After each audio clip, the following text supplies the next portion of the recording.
Com a palavra, a senhora secretária de Ação Comunitária.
Fala que isso é consequência de termos deixado a Deus. O salário do pecado é a morte, mas o dom gratuito de Deus é a vida eterna em Cristo Jesus. E Deus amou o mundo de tal maneira que deu o seu único Filho, de toda a sabedoria, as respostas para as perguntas.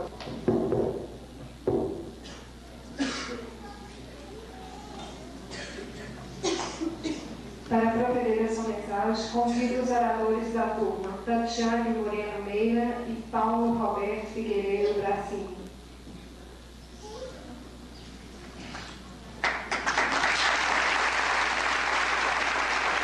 Da PUC-MG, professora Miriam Weinberg, digníssima secretária de Ação Comunitária.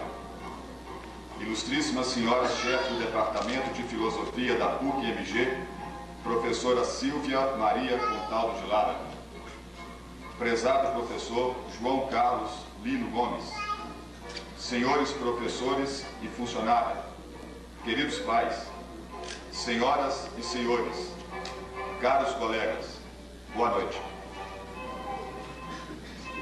É-nos agora dada uma forma superior de vida, um pano de fundo da arte. Agora, a consequência imediata é também um instinto do conhecimento mais severo. Numa palavra, a filosofia. Friedrich Nietzsche. Nietzsche enriqueceu a filosofia moderna com meios de expressão, o aforisma e o poema. Isso trouxe, como consequência, uma nova concepção da filosofia e do filósofo. Não se trata mais de procurar o ideal de um conhecimento verdadeiro, mas sim de interpretar e avaliar. A interpretação procuraria fixar o sentido de um fenômeno sempre parcial e fragmentado. A avaliação tentaria determinar o valor hierárquico desses sentidos, totalizando os fragmentos, sem, no entanto, atenuar ou suprimir a pluralidade. O intérprete seria uma espécie de fisiologista e de médico, aquele que considera os fenômenos como sintomas e fala por aforismos.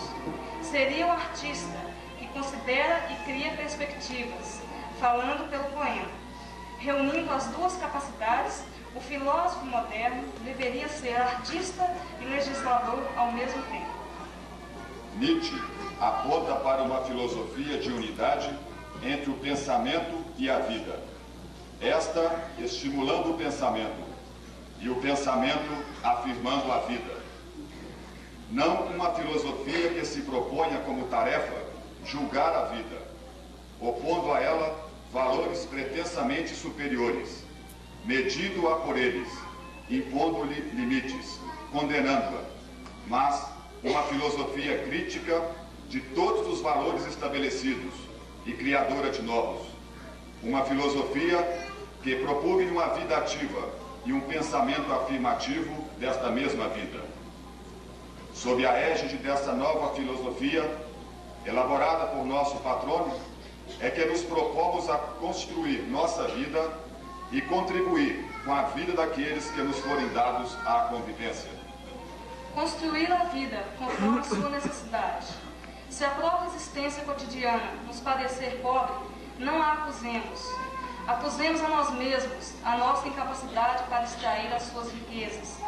Tudo na vida deve ser apanhado, compreendido, reconhecido e vivido. Nenhuma experiência deve ser insignificante. O menor acontecimento desdobra-se com o destino. Mesmo que nos enganemos, o desenvolvimento natural de nossa vida há de conduzir-nos devagar e, com o tempo, a outra compreensão.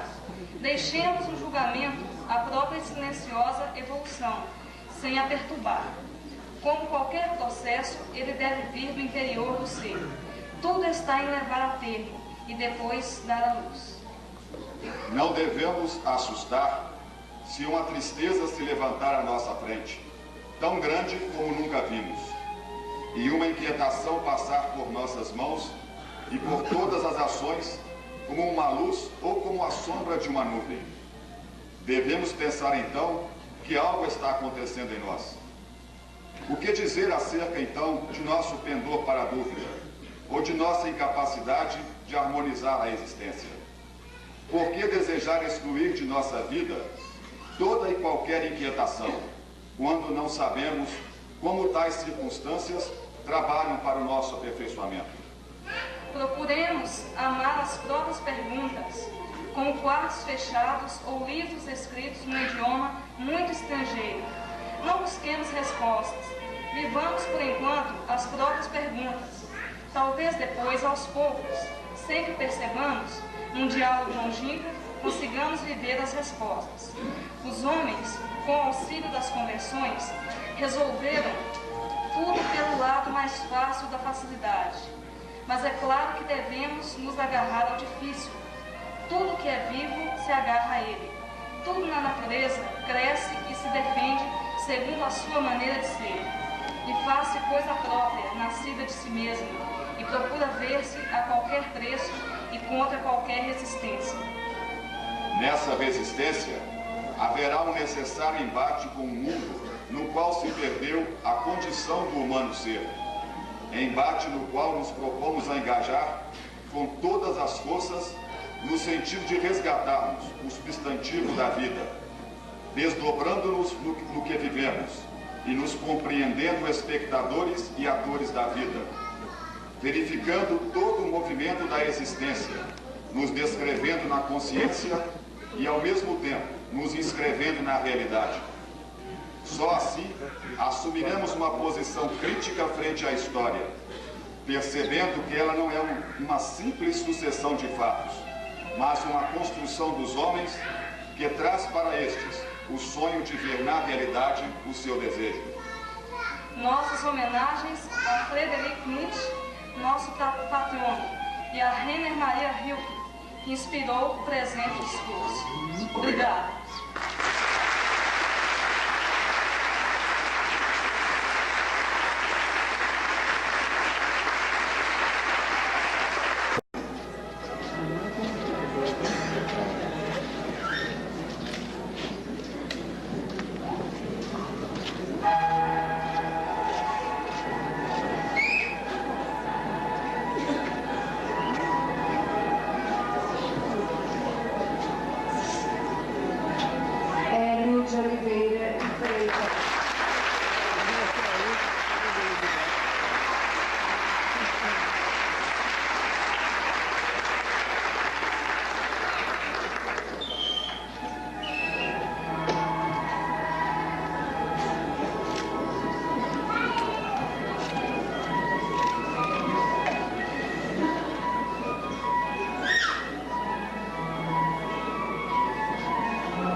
Eustáquio de Souza.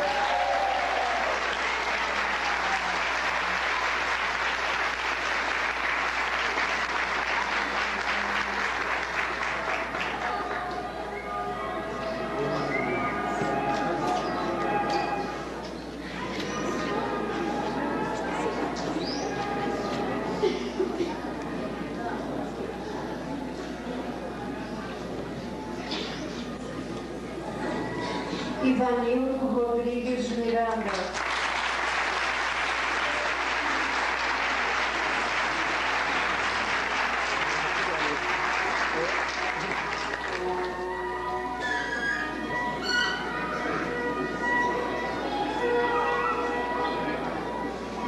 José Marcos Duarte.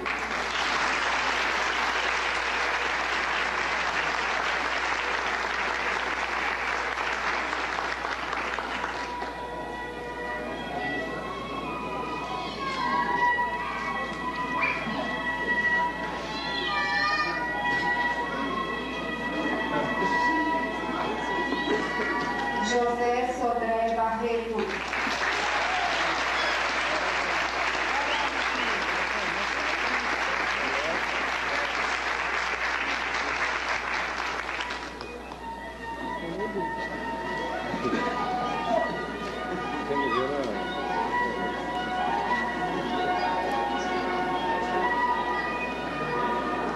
Karine Ataíde de Arceiro.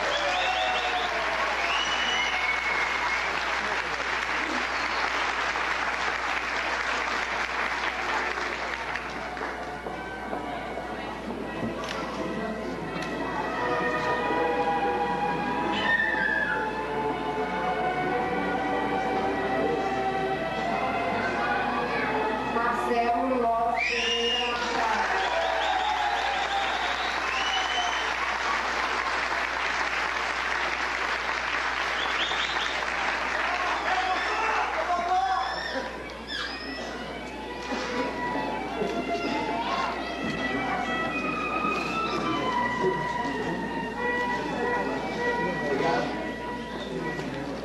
Marli Maria Mendes Nunes.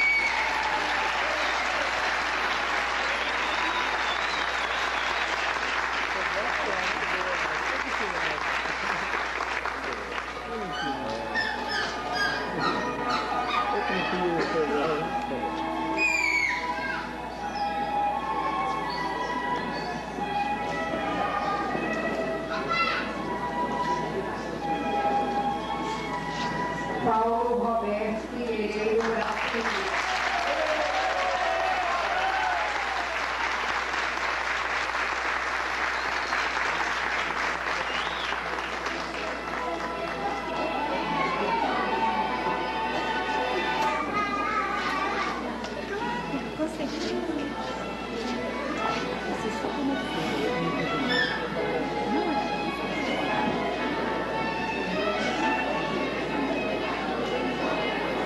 Pedro de Souza Silva.